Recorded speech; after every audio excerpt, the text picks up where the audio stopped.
আউযুবিল্লাহি মিনাশ শাইতানির রাজিম বিসমিল্লাহির রহমানির রহিম। পবিত্র কোরআন মজিদের সূরা মাইদা আলোচনা চলছে ৩৩ এবং ৩৪ নম্বর আয়াত থেকে এখন শুরু করছি এই পর্ব। যারা আল্লাহ ও তার রাসূলের বিরুদ্ধে যুদ্ধ করে, আল্লাহ এবং রাসূলের বিরুদ্ধে যুদ্ধ মানে আল্লাহ যে বিধান দিয়েছেন এবং রাসূল যা মানুষকে জানাচ্ছেন সেই বিধান, রাসূলুল্লাহ যা জানিয়ে এসেছেন তার বিরুদ্ধে যায়, অশান্তি সৃষ্টি করে এবং পৃথিবীতে অশান্তি ও বিশৃঙ্খলা সৃষ্টি করে, তাদের প্রাপ্য শাস্তি হচ্ছে হত্যা বা শুলে চড়ানো অথবা হাত পা কেটে দেয়া বা নির্বাসিত করা। কঠিন শাস্তির কথা আল্লাহ তাআলা বলছেন, বিকজ এর ফলে পৃথিবীতে অশান্তি এবং বিশৃঙ্খলা সৃষ্টি হয়। একটু আগে আমরা দেখেছি ২৭ থেকে ৩২ নম্বর আয়াতে যে হাবিল এবং কাবিল আদম আলাইহিসসালামের দুই পুত্রের ব্যাপারে চমৎকার একটি আলোচনা আমরা করেছি, দেখেছি। কোরআনের আলোচনা, চমৎকার একটি আলোচনা আমরা উপস্থাপন করেছি মাত্র। এর যে কনক্লুশনে বলা হচ্ছে ৩২ নম্বর আয়াতে যে ব্যক্তি কোনো নিরপরাধ ব্যক্তিকে হত্যা করলো, সে যেন সমগ্র মানব জাতিকে হত্যা করলো, এবং কেউ কোনো মানুষের জীবন রক্ষা করলে সে যেন সমগ্র মানব জাতির জীবন রক্ষা করলো। চমৎকার কনক্লুশনে আসে যে শান্তির পথে থাকো, একক সৃষ্টিকর্তার উপর সর্বতোভাবে সমর্পণ করো, যেটার মানে হলো ইসলাম, এবং সাবমিটার হও, এই শান্তি পথে থেকে সৎকর্ম করো, যার ফলে পৃথিবীতে অশান্তি ও বিশৃঙ্খলা সৃষ্টি হবে না। কিন্তু এগুলো যদি করো তাহলে প্রাপ্য শাস্তি কিন্তু কঠিন, যেটা আমরা পড়লাম এই ৩৩ নম্বর আয়াত। ৩৩-৩৪ পড়ছি আমরা যে পৃথিবীতে লাঞ্ছনার পরও পরকালে ওদের জন্য অপেক্ষা করছে কঠিনতম শাস্তি।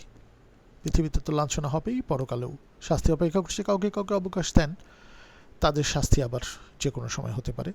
অবশ্য তোমরা শক্তিশালী হওয়ার আগেই যদি ওরা তওবা করে, তওবার একটা সুযোগ, ক্ষমার একটা সুযোগ আল্লাহ তাআলা দিয়ে রাখেন কোরআনে সবসময়। তবে এই শাস্তি ওদের উপর প্রযোজ্য নয়। জেনে রাখো আল্লাহ অতীব ক্ষমাশীল, পরম দয়ালু। এই ক্ষমা থেকে তোমরা নিরাশ হও না। আমরা সূরা জুমা ৩৯ নম্বর, সূরা ৫৩ নম্বর আয়াতটা বারবার বলি।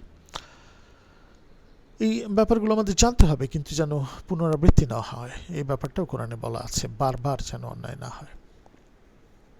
আল্লাহ আসলে অতীব ক্ষমাশীল, পরম দয়ালু। তওবা, ইস্তেগফার, এটা খুব কঠিন ব্যাপার, শুধু মুখে পড়া না, এটা জীবনে পালন করার ব্যাপার। ৩৫ নম্বর আয়াতে বিশ্বাসীগণ তোমরা আল্লাহ সচেতন হও, তার নৈকট্য লাভের উপায় অন্বেষণ করো। এটি আল্লাহ সচেতন হও, ভালো কাজ করো, সৎ কাজ করো, এবং এর ফলে আল্লাহ নৈকট্য লাভ করবে। এই নৈকট্য লাভের উপায় অন্বেষণ করাটাই জীবন। আল্লাহর পথে নিরলস কাজ করো, তাহলেই তোমরা সফল হবে। শান্তির পথে কাজ করো, সততার পথে কাজ করো, তাহলেই সফলতা আসবে। ৩৬ থেকে ৩৭ নম্বর আয়াত সত্য অস্বীকারীরা যদি পৃথিবীর সব কিছুর মালিক হয় আর মহাবিচার দিবসে শাস্তি থেকে বাঁচার জন্য যদি ওরা এর দ্বিগুণ পরিমাণ সম্পদও মুক্তিপণ হিসেবে দিতে চায়, তবুও তা নেওয়া হবে না। ওদের কঠিন শাস্তি ভোগ করতে হবে। এই সম্পদ তো অনেক অর্জন করে মানুষ অসৎ উপায়ে, মনে করে এই আমাকে মুক্তি দিবে, আসলে কিছুই শেষ পর্যন্ত নিয়ে যেতে পারে না। ওরা জাহান্নামের আগুন থেকে বেরিয়ে আসতে চাইবে, কিন্তু বেরোতে পারবে না। অনন্তকাল দহন যন্ত্রণা ভোগ করবে ওরা। ৩৮ নম্বর আয়াত, একটু কঠিন ব্যাপারগুলো তখন প্রচলিত ছিল, কারণ দরকার, এটার একটা সার্বিক অর্থ আছে। তোমরা অঙ্গ হয়ে যাওয়ার মতো অবস্থা করে দেওয়া উচিত তুমি যদি পৃথিবীতে অন্যায় আচরণ করো, ইমব্যালেন্স হও, মানুষেরটা মেরে খাও, মানুষের হকলে বাদ, এটা খুব কঠিন ব্যাপার। চোর, পুরুষ হোক অথবা নারী, তার ডান হাত কেটে ফেলো। আল্লাহর তরফ থেকে হচ্ছে দৃষ্টান্তমূলক শাস্তি, তাদের কর্মফল। আল্লাহ মহাপরাক্রমশালী, প্রজ্ঞাময়, অন্যদের জন্য উদাহরণ হিসেবে থেকে যাবে। তুমি মানুষের হক মেরে দিও না। ৩৯ নম্বর, কিন্তু কেউ এই অন্যায় করার পর তওবা করলে এবং নিজেকে শুধরে নিলে, অর্থাৎ ধরা পড়ার আগেই এই জায়গা থেকে ফিরে আসা এবং কনফেশন করা, যেটা তওবার সুযোগ আল্লাহ রাখেন। আল্লাহ অবশ্যই তার তওবা কবুল করবেন। আল্লাহ অতীব ক্ষমাশীল, পরম দয়ালু। যারা অন্যায় করছি তারা যেন এই ব্যাপারটা আমরা মনে রাখি, যে আমাদের সব কিছু শেষ হয়ে যাওয়ার আগে আমরা যেন ফিরে আসতে পারি পথে। আল্লাহ তওবার সুযোগ দেন। ৪০ নম্বর আয়াত, তুমি কি জানো না মহাকাশ ও পৃথিবীর সার্বভৌম ক্ষমতা একমাত্র আল্লাহর। তিনি যাকে ইচ্ছা শাস্তি দেন, যাকে ইচ্ছা ক্ষমা করেন। তিনি সর্ববিষয়ে সর্বশক্তিমান।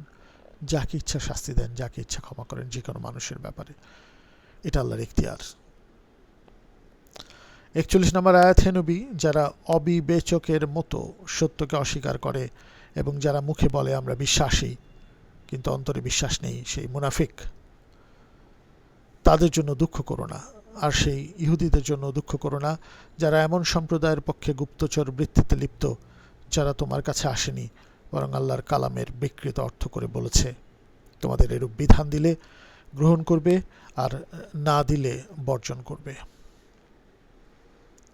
আসলে আল্লাহ তাদের পথভ্রষ্ট হতে দেন, তাদেরকে আল্লাহর শাস্তি থেকে বাঁচাতে তোমার কিছুই করার নেই।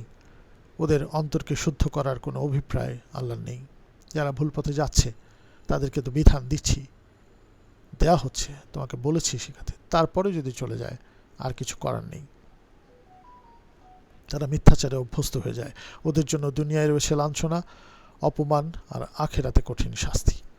এই ব্যাপারটা একটু একটা জায়গা থেকে, তাফসীর থেকে একটু দেখে নিই যে এই যে বলা হচ্ছে অন্তর ঈমান আনেনি, বিশ্বাস আনেনি, 41 নম্বর আয়াতে, এরা হচ্ছে মুনাফিক। আমরা বললাম তারা মুখে ঈমানের কথা বললেও অন্তরে ঈমানের কোনো অস্তিত্ব নেই। তারা মিথ্যা শুনতে অভ্যস্ত, মিথ্যা কাজ করতে অভ্যস্ত, হিপোক্রেট। প্রাচীনকাল থেকেই ইহুদিরা কখনো স্বজনপ্রীতির বশবর্তী হয়ে এবং কখনো নাম, যশ ও অর্থের লোভে ফতোয়া প্রার্থীদের মনোমতো ফতোয়া তৈরি করে দিত। অপরাধের শাস্তির ক্ষেত্রে এটি ছিল তাদের সাধারণ প্রচলিত পদ্ধতি।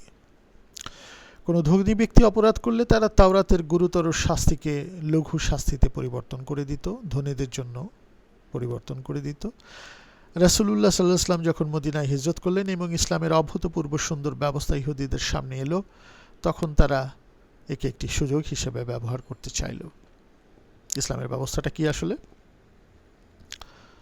একটি ব্যবস্থা যে উঁচু নিচু সকল শ্রেণীর উপর সমভাবে ন্যায় বিচার থাকতে হবে, বিচার প্রয়োগ করতে হবে। এই ব্যাপারটা খুব গুরুত্বপূর্ণ হিসেবে ইসলাম উপস্থাপন করলো। Every human being is equal to a comb. প্রত্যেকটা মানুষ, every human being is equal to a teeth of a comb. চিরুনির দাঁতের মতো প্রত্যেকটা মানুষ সমান, ন্যায় বিচার পাওয়ার অধিকার সবার আছে, একইভাবে করতে হবে। আমরা একটু আগে দেখছি বিত্তবান এবং যারা বিত্তহীন, এদেরকে আলাদাভাবে করে ন্যায় বিচার করা যাবে না। আমরা আয়াতগুলো পড়ে এসেছি একটু আগে, সেটা এই সূরার 8 নম্বর আয়াতে মাইদার এবং সূরা নিসার 135 আমরা দেখেছি। এই ব্যাপারগুলো আসে। তো ইসলামের এই চমৎকার বিষয় আসার পর তখন তারা একটি সুযোগ হিসেবে ব্যবহার করতে চাইল।